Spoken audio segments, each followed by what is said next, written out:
क्योंकि हमारे पास मार्च 20 तारीख से पाठशालाएँ बंद हो चुकी है। क्यों?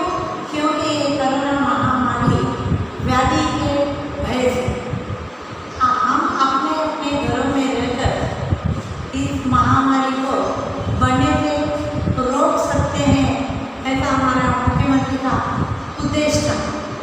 मगर बच्चों, जब हम लोग घर में रहेंगे तो पढ़ाई को भूल जा रहे हैं। पढ़ाई को न भूलें, बच्चों को नुकसान ना हो, इसीलिए हमारे लॉर्ड्स ग्रुप ऑफ स्कूल की ओर से ये ऑनलाइन क्लासेस की योजना की गई है।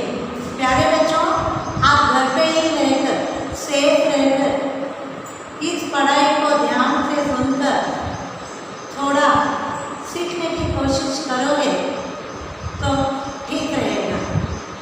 हाँ, मेरी बातों को आप ध्यान से सुनोगे और उसका पालन करोगे, इसके लिए आप सबको मेरा धन्यवाद। हम अब अपने पाठ में जाएंगे। तो आज का विषय हिंदी, कक्षा 10वीं, स्थान हैदराबाद। आज हम पाठ 3 माँ मुझे आने दे, इस कविता को पढ़ने के लिए तैयार हो रहे हैं। तो इस कविता की कवित्री मृदुल जोशी है। तो उन्होंने यहाँ पर लड़की को ज़्यादा महत्व दिया है। तो हम आज इस पाठ में पहले उन्मुखीकरण देखेंगे। क्या देखेंगे? उन्मुखीकरण देखेंगे। तो देखिए, माँ चाहिए, बहन चाहिए, पत्नी चाहिए, फिर बेटी क्यों नहीं चाहिए? अनदेखी बेटियाँ करे पुकार, मत करो यह अत्याचार। उन्मुखीकरण में ये कविता क्या दिया जा रहा ना? माँ चाहिए, बहन चाहिए, पत्नी चाहिए, फिर बेटी क्यों नहीं चाहिए? अनदेखी, अनदेखी बिटिया, बिटिया का अर्थ बेटी, करे पुकार, मत करो यह अत्याचार। तो रचना करने वाला जो अजन्मी और भ्रूण, अजन्मी और भ्रूण, भ्रूण मैंने जन्म से 4 महीने पहले गर्भ की अवस्था में होती है, उसे भ्रूण कहते हैं। भ्रूण किसे कहते हैं? जो शिशु जन्म से 4 महीने पहले गर्भ की अवस्था में होती है, उसे भ्रूण कहते हैं।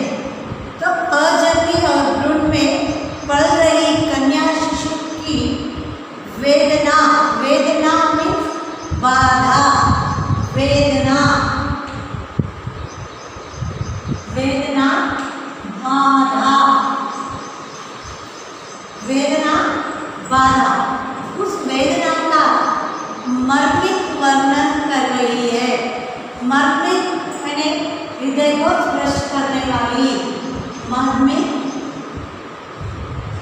हृदय को स्पर्श करने वाली।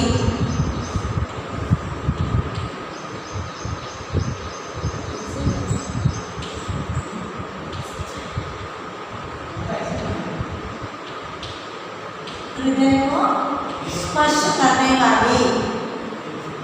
तो यहाँ जो रचनाकार शिशु कन्या के माध्यम से कहते हैं कि पुरुष समाज को,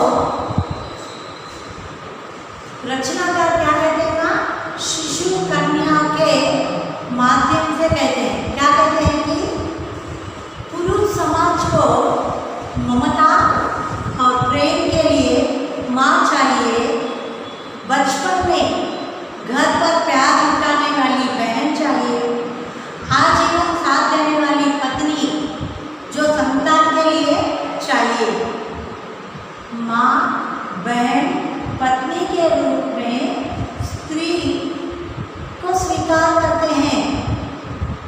बेटी की बात आती है या बेटी की बारी आती है तो उसको गर्भ में ही खत्म कर देते हैं।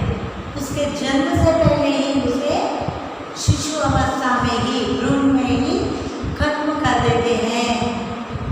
बच्चों, आपको ये उन्मूलीकरण के बारे में समझ आया होगा।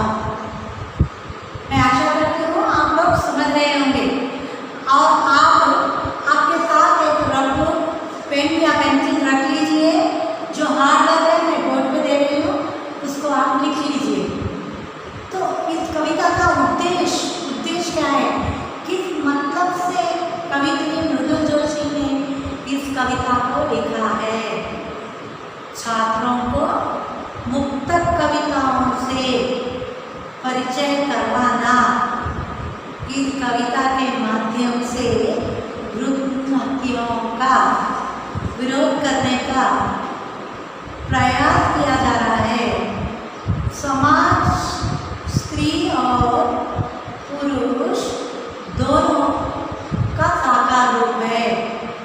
इन दोनों का सामाजिक निर्माण विकास में समान महत्व है, लेकिन लिंग भेद का डटकर विरोध करना, भ्रूण हत्याओं पर रोक लगाकर बालिका शिक्षा की प्रेरणा देना इस कविता का उद्देश्य।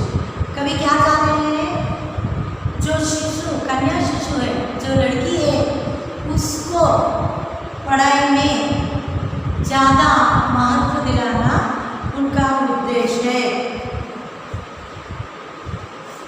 तो हम आगे देखेंगे बेटा विषय प्रवेश। हम लोग विषय की तरफ जाएंगे। विषय में क्या लिखे? स्त्री और पुरुष जब दोनों समाज के रूपी शक्ति है, तो ये दोनों समाज के निर्माण में दोनों का समान महत्व है। वेदों में स्त्री की तुलना देवी से की गई है। कहते हैं जहाँ नारी का वास होता है वहाँ देवता बसते हैं, लेकिन सामाजिक विषमताओं के कारण, सामाजिक बाधाओं के कारण आज भी भ्रूण हत्याएं देखी जा रही है।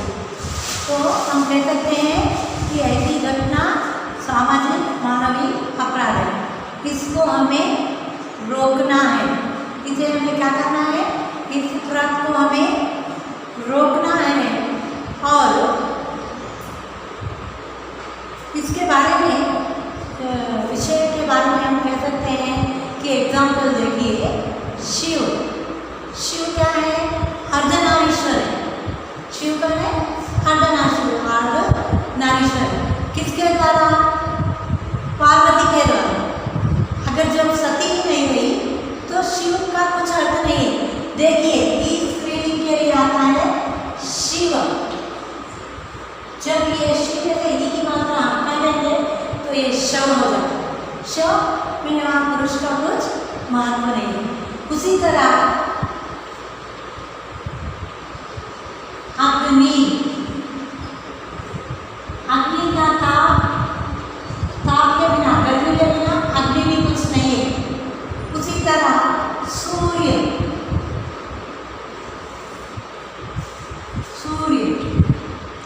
प्रकाश के बिना या उसकी गर्मी के बिना अधूरा। सूर्य प्रकाश, अगर रोशनी नहीं तो सूर्य का भी महत्व नहीं है। तो इस संसार में स्त्री के बिना जीवन अधूरा है, क्योंकि एक परिवार से दूसरे परिवार को जाकर उन्नति मार्ग पर ले जाना या इस संसार की बढ़ोतरी में स्त्री का ही महत्व है। इसीलिए मैं आशा करती हूँ कि आप लोग इसका उद्देश्य जान चुके हैं।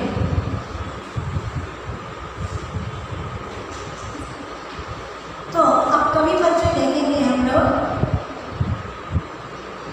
मृदुल जोशी, इनका जन्म 1960 में हुआ और इनकी रचनाएं आम आदमी, गुम हो गए, अर्थ की तलाश में,